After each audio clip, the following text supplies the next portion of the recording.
My dear friend in Christ, we have a very interesting incident in the Gospel of Luke chapter 14 verse 1 to 11. Jesus was invited to a Pharisee's house.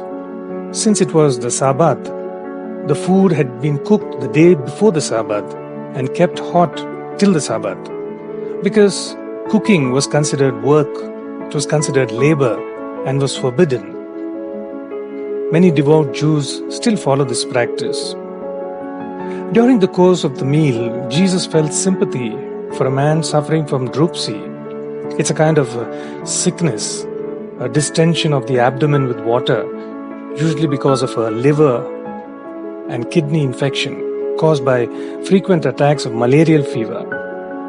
It was an abnormal swelling of the body, and this, my dear friend in Christ, was very common in Palestine.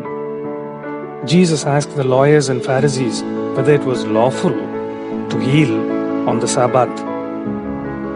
There was silence, and Jesus took silence as consent, and he healed the man. Now for the Pharisees, this was a serious violation of the Sabbath law. They labeled Jesus as a careless Sabbath breaker.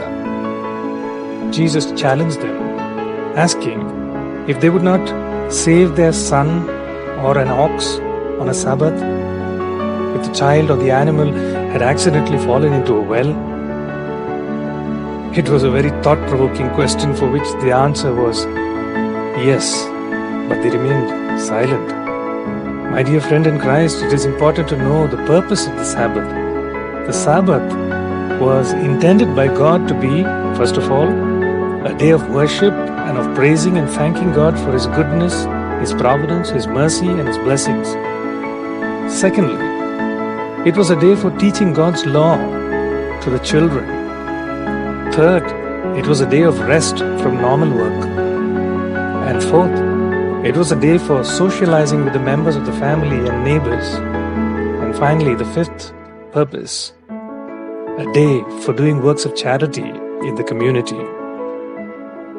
My dear friend in Christ, it is possible that we may not be paying attention or giving serious thought to some of those 5 points of action.